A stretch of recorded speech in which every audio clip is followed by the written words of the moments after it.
c'est vraiment le full hiver. On n'était pas prêt à ça clairement. Là c'est parti au bureau du coup.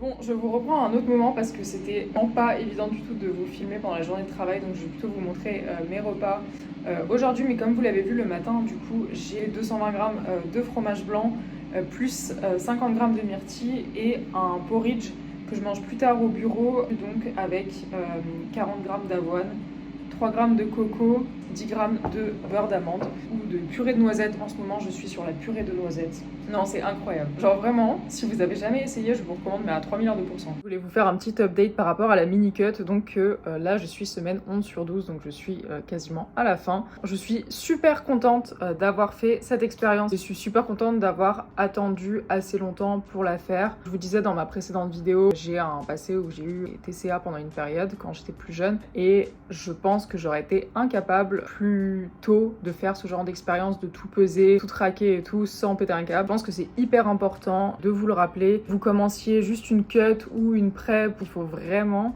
que vous soyez super certains et certaines de ne pas retomber dans vos TCA si vous en avez déjà eu. Vous allez devoir tout peser tout le temps, tout compter tout le temps, et ça peut vous amener à retomber dans certains travers si jamais vous n'êtes pas équilibré avec la nourriture. Donc ça c'est pour le petit disclaimer, mais sinon moi donc je suis super contente. Écoutez, en termes de visuel, vraiment je vois une très grande différence avec le début. J'ai eu un update, on a coupé un peu des carbs, je me retrouve avec donc pas de carbs le midi et seulement 150 grammes de pommes de terre le soir, donc c'est dur, mais il y a quand même 2 porridge dans la journée. Donc ça me fait tenir à peu près, et c'est moi qui préfère mettre mon restant de carbs le soir parce que je m'entraîne tôt le matin, donc ça fait du sens par rapport à l'entraînement, mais c'est surtout que je déteste me coucher en ayant faim alors que la journée, genre si je me tape pas des grosses assiettes le midi, c'est pas trop grave, au contraire je suis plus productive au travail, donc pas de big deal de ce côté là, mais c'est vrai que c'est pas évident au début, on a vraiment faim. Moi-même, il y a des semaines où j'ai vraiment faim, mais encore une fois, on se plaint pas, on tient bon. Donc franchement, globalement, c'était jouable. Et ce qui est cool, c'est qu'on s'est basé sur ma diète de base, donc des aliments que je mange déjà au quotidien, donc ça m'a pas paru de faire un énorme changement, par exemple de manger que du poulet haricots verts tout le temps. Pour moi, la plus grande clé, ça a été vraiment de m'organiser. Je fais mon meal prep tous les dimanches et mercredis. Je prépare donc le poulet, les légumes et tout comme ça, il y a juste à assembler et c'est déjà fait. D'ailleurs, petite anecdote, faites attention, hein. Parce que moi je savais que par exemple quand je mangeais encore du riz, je savais que le riz cru et cuit c'est évidemment pas le même poids, et que du coup on est obligé de le peser cru parce que en fonction de la quantité d'eau qu'on met quand on le cuit, on n'aura pas le même poids, donc vous pouvez pas peser votre riz cuit, ça n'a pas beaucoup de sens. Et ben moi au début de la cut, pendant les premières semaines, c'est un peu con hein, mais j'avais pas compris que ça faisait la même chose avec le poulet. Genre pour moi le poulet cru c'était le poulet cuit, parce que je comprenais pas conceptuellement comment le truc il pouvait changer de poids. Mais en fait si, parce qu'il y a aussi de l'eau là-dedans. En fait c'était pas trop grave parce que je le splittais, je l'équilibrais et voilà. Mais poulet cru ne pèse pas poulet cuit, attention, très important si vous êtes en cut. Je pense que vous avez pas fait la même connerie que moi, mais je suis sûre qu'il y a au moins quelqu'un qui a fait la même bêtise que moi. Je suis contente de ma progression, j'ai perdu un peu plus de 4 kilos, je vois mes abdos, je pensais pas, mais finalement si, hein, ils sont encore là. 6 tips d'ailleurs au sujet des abdos, ça paye de les travailler en lourd pendant de longues années. Ça fait 8 ans que je m'entraîne, j'ai passé beaucoup d'années à faire des abdos crunch à la poulie, vous savez, avec une charge. Ça paye, parce qu'en fait ils sont plus volumineux, genre le muscle est plus développé, et du coup on les voit plus tôt entre guillemets, vs s'ils étaient tout plats. Bénef, un petit tips quand même, continuez à travailler vos abdos, ne faites pas 150 000 crunch le soir dans votre chambre en espérant voir vos abdos, parce que tout dépend de la nourriture. Vous n'allez pas voir vos abdos si vous avez une plus ou moins grosse couche de gras dessus. Ce qui va vous permettre de voir vos abdos, c'est d'avoir une couche de gras qui est moins grande sur le dessus. Mais si vous avez un abdos en dessous qui est plus volumineux, vous allez le voir plus tôt que si vous avez un mini abdos tout plat. C'est à la section donc mes petits tips pour bien réussir sa cut. Qui suis-je pour parler avec la petite expérience que j'ai, mais bon, si ça peut vous aider, je vous donne mes tips. Premièrement, c'est de préparer ses plats à l'avance. Vraiment, faites du meal prep pour ne pas être au dépourvu. Pareil avec les courses, il faut être vraiment à jour. Vous allez passer énormément de temps au supermarché, je vous le préviens tout de suite. Deuxièmement, ça va être de bien penser à cru et cuit hein, au niveau du poids. On ne fait pas la même bêtise que moi, attention. Et on s'achète une balance avec des décimales, c'est très important. Pas une balance, genre une grosse balance de cuisine. prenez une balance avec des décimales parce que, par exemple, sur des trucs comme du beurre d'amande, ça va faire une grosse différence si vous êtes à 10.1 ou si vous êtes à 10.9. Ce sera pas la même chose et peut-être que sur un jour ça change rien, on est d'accord, mais cumuler sur toute votre cut, sur des jours et des jours et des jours et des jours, ça fera une vraie différence. Donc prenez une balance avec des décimales. Troisième point, c'est de ne pas trop s'attacher à la balance. Alors ça je me le dis pour moi aussi, hein, parce que je pense qu'on est tous victimes. Quand on souffre, on a faim, on n'en peut plus et on voit que le poids ne baisse pas, on est un peu en mode, en fait il faut prendre en compte le visuel. Si vous trouvez que vous rendez mieux, et peut-être que vous avez fait de la flotte à cause du stress, on a tous des jobs super stressants, donc c'est un truc à prendre en compte, il y a plein de choses qui jouent sur le poids, donc c'est l'une des variables à analyser, mais c'est pas du tout la variable principale. Essayez de pas trop faire des fixettes sur votre poids, c'est dur, j'ai même moi-même du mal parfois, hein, donc même si je le sais. Quatrième tips, prendre en compte que vous allez peut-être changer de taille de pantalon. Je dois mettre des ceintures sur tous mes pantalons, surtout les pantalons au travail, ça tombe, c'est très très chiant. Donc peut-être investissez dans une bonne ceinture et aussi pour le sport, j'ai remarqué qu'on aime bien s'habiller plus large, donc si vous avez des jogging, vous allez être super content, vous allez pouvoir les mettre beaucoup. On est moins sur le délire legging, je trouve, plus sur le délire jogging parce que je sais pas, on a l'impression qu'on est plus small étant donné qu'on est plus cut et on est content de nos muscles mais on a envie de s'habiller large, je sais pas si vous voyez ce que je veux dire, si vous avez déjà fait une cut je pense que oui. Et cinquième et dernier point, c'est de bien s'entourer, donc d'avoir un très bon coach. Moi j'ai la chance d'avoir Arthur, donc Gains Elite Coaching. Il faut un très bon coach qui puisse s'adapter à vos spécificités de mode de vie, de préférences alimentaires, de préférences de sport, de passé, etc. Pour pouvoir réussir, parce que c'est vraiment là-dessus que tout va se jouer. Moi je fais une confiance aveugle. Je pense qu'il faut faire une confiance vraiment aveugle. En tout cas, il faut vraiment croire son coach, il faut tout suivre pour tirer le maximum de profit de ce coaching. Pas se donner d'excuses tous les jours, se lever pour aller à la salle de sport à 5h du matin, même si c'est dur, parce qu'il faut mettre de l'effort pour avoir ce qu'on veut dans la vie. Ça vaut pour tout et ça vaut également donc pour la cut.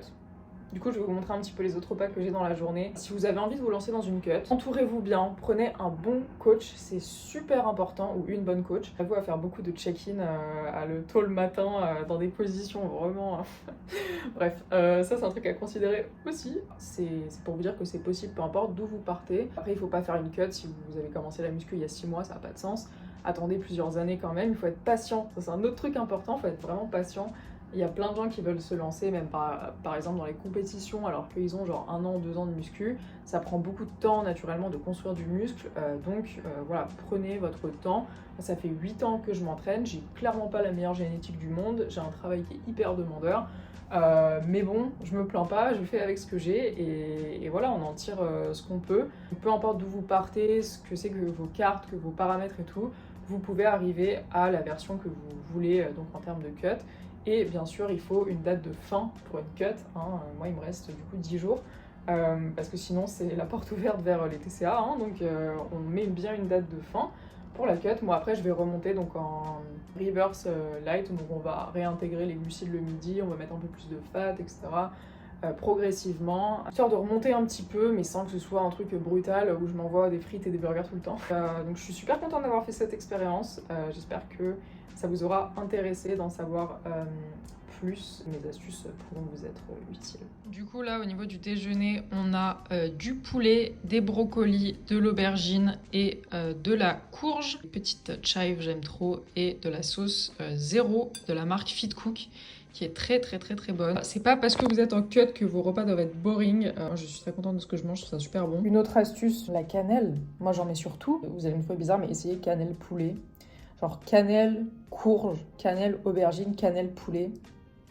Un autre sujet que je voulais aborder n'a rien à voir avec la mini-cut, mais je pense que ça peut en intéresser plus d'un et plus d'une, étant donné que j'ai quand même commencé ma chaîne en parlant d'études, en parlant de Dauphine, en parlant de finances, et c'est une case dans laquelle j'ai un peu du mal à me sortir, pour être honnête, parce que je reçois quand même énormément de messages sur Instagram par rapport à ça, ce que je comprends parce que c'est vraiment, on va dire, mes vidéos qui ont été les plus regardées. Et ça me fait plaisir de vous aider, mais je trouve que je commence à être de moins en moins à jour parce que moi, ça commence à faire quelques années et je suis pas sûre que je puisse vous donner des conseils extrêmement précis. Par exemple, quand vous me demandez des conseils genre sur des matières en particulier en L3, j'ai plus vraiment de souvenirs pour être honnête, donc je peux vous donner des conseils pour d'autres sujets, par exemple sur l'orientation, sur le private equity, sur le VC, sur Dauphine en général, et toutes les questions genre très précises sur des matières en particulier. Je pense que je suis plus trop d'actualité, je commence à me faire vieille, je vais avoir 26 ans. Voilà, c'est dit. Truc important à noter quand même, si vous êtes à Dauphine, après je ferme la parenthèse Dauphine, mais c'est que vous dites pas que vous allez être diplômé, genre finir votre année, avoir votre diplôme juste après, parce que bon, moi je me souviens que pour la licence il y avait un petit lag, mais là, pour le master finance, genre dites-vous, on est fin novembre, aucune news de si j'ai validé mon année, de si j'aurai mon diplôme, de tout ça. Alors, je pense que oui, il n'y a pas vraiment de suspense, mais c'est un petit peu chiant, en tout cas pour je voulais aborder, en fait, c'est parce que j'ai écouté un podcast hier de Grace Beverly, je sais pas si vous la connaissez, la fondatrice de la marque de vêtements Tala. Elle a fait un podcast sur genre les années de la vingtaine, comment est-ce que vous pouvez en tirer profit au maximum, sur la pression qu'il y a, etc., pour faire les bons choix. C'est une era de votre vie où les plus vieux vont vous dire non mais c'est les meilleures années de votre vie. Je pense que les choses ont changé, c'est ce qu'elle dit dans son podcast, mais je suis assez d'accord, les choses ont changé. Plus vraiment le cas pour tout le monde et c'est très compliqué de dire c'est les meilleures années de votre vie dans le sens où il y a tout à construire, énormément de choix à faire et vous pouvez avoir l'impression que c'est des choix qui vont avoir des impacts un peu de fou sur votre vie. Donc je pense qu'il faut les aborder avec beaucoup de recul et c'est plus facile à dire qu'à faire. La plus grande leçon ce serait de se dire que, à la fois se dire que c'est des années pour construire sa vie mais aussi profiter du moment présent. Le système scolaire, en tout cas français, dans lequel j'ai évolué, dans lequel beaucoup d'entre vous évoluent aussi, nous pousse à beaucoup penser à l'après, à beaucoup faire des sacrifices. Pour toute ma scolarité, j'ai appris à faire des sacrifices parce qu'on m'a dit que ça en valait la peine. J'ai fait un an de master marketing pour pouvoir avoir le master finance en repassant la matière en candidat libre, vous vous souvenez, parce que je pensais que ça en valait la peine. Fait beaucoup de sacrifices pendant mon année de master 1 finance pour avoir un bon master 2 parce qu'on m'a dit que ça en valait la peine. Et en fait, c'est que ça, c'est des espèces de sacrifices parce qu'on vous dit que la suite va vous rendre plus heureux. Il y a un espèce de cercle vicieux dont je parlais sur Instagram, mais de genre un truc qui est très demandeur, genre très exigeant, donc très prestigieux. Donc du coup, il y a beaucoup de gens qui le veulent, vous vous persuadez que vous le voulez aussi, et vous pensez que ça va vous rendre plus heureux. Donc vous poussez pour ça. Vous voyez ce que je veux dire? Je pense que vous allez vous reconnaître si vous êtes un peu comme moi. Et en fait, ça peut vous pousser à faire des années et des années et des années de votre vie, juste pour le prestige et parce que c'est un truc qui est challengeant et du coup vous pensez que vous allez vraiment vous épanouir. Mais je pense qu'il faut vraiment faire attention. Il faut parfois se mettre un peu des moments où on réfléchit à nos choix et où on tombe pas dans une espèce de sunk cost fallacy où on se dit que on a investi tellement de temps et tellement d'argent là-dedans qu'on peut pas tout laisser tomber maintenant.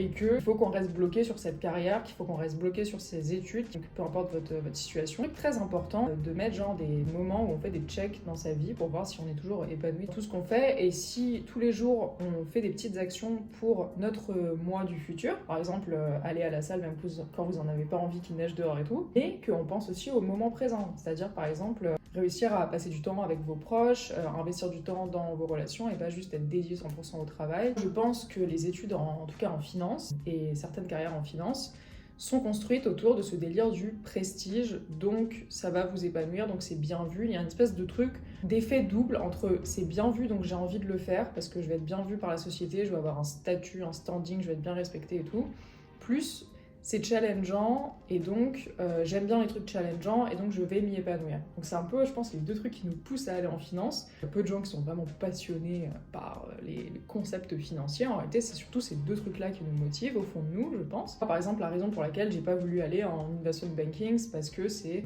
peut-être une carrière qui vous correspond, mais moi je savais que de sacrifier l'intégralité des heures de ma journée, de mon mois, de mon année, pour le travail, c'est pas un truc que j'avais envie de faire parce que j'ai d'autres choses dans ma journée que le travail que j'aime bien. Un choix de carrière qu'on fait pour l'après souvent. Peu de gens qui restent en banque d'investissement. C'est un choix pour l'après. On vous dit fais ça pendant 2 ans, tiens bon 2 ans, prends sur toi. C'est l'histoire de prends sur toi tout le temps, tu vois. Genre prends sur toi. Fais ce sacrifice à la suite de tes 6 ans d'études de sacrifice. Il faut vraiment faire des choix pour soi parce que j'ai beaucoup entendu que dans la vingtaine, on accorde trop d'importance à la vie des autres et qu'arrivé à 30 ans, on s'en fout. Il faut genre tirer profit de ça maintenant, commencer à s'en foutre dans sa vingtaine. Alors c'est pas facile de s'en foutre de la vie des autres et parfois la vie des autres peut être très importante pour se construire. Mais quant à vos choix de carrière, d'études, etc., faites-vous confiance. Allez vraiment vers ce qui vous attire, faites-vous confiance parce que si vous faites que des choix pour le après, des sacrifices pour le après, ça peut être très compliqué au moment où vous allez tomber de haut à 30 ans et vous dire merde, bon bah maintenant c'est censé être la carrière que j'ai méritée après tous ces sacrifices, etc. peut-être pas ce qui va vous correspondre et là ça peut être très compliqué. Aussi un paramètre à prendre en compte, et ça me fait un peu mal de l'avouer, mais c'est vrai, c'est que quand on est une femme, la timeline, si on veut des enfants, dans le monde corporate d'aujourd'hui, est plus courte. Et c'est un peu malheureux. Mais donc vous vouliez des enfants plus tôt, genre à 26 ans, let's say à 26 ans. Donc, et vous êtes allé en investment banking, vous voyez, genre.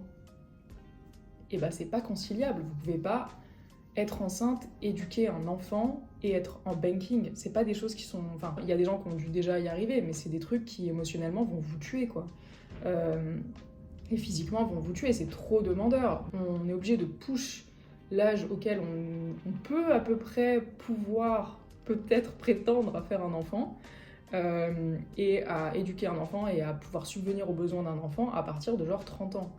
Donc peut-être que ça vous correspond, mais peut-être que si vous voulez des enfants plus tôt, et bah, ça peut être chiant. Et en fait, quand il y a en plus de ça la pression de la société, des générations un peu plus vieilles qui vont vous dire ah quand est-ce que tu fais un enfant et tout, et que eux ils pouvaient à 25 ans faire un enfant parce qu'ils avaient un job, une situation stable, etc. Ils avaient un avenir stable et ils n'étaient pas dans des jobs où ils travaillaient 100 heures par semaine en général. Et ça a beaucoup changé aujourd'hui, c'est plus possible de faire un enfant aussi jeune dans des jobs aussi demandeurs parce que vous allez être trop mal perçu, parce que ça s'aligne pas avec votre carrière, parce que machin.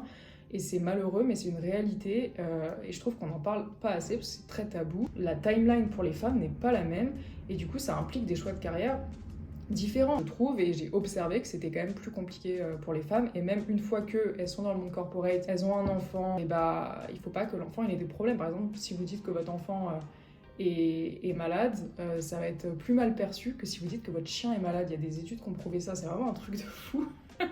Mais l'impact, en fait, la vision des femmes, c'est même pendant le Covid, genre femmes et hommes qui travaillent de chez eux avec un enfant en background, et ben les femmes étaient plus mal perçues que les hommes. Les hommes c'était perçu comme attendrissant et les femmes c'était perçu comme pourquoi t'as laissé ton enfant courir derrière toi.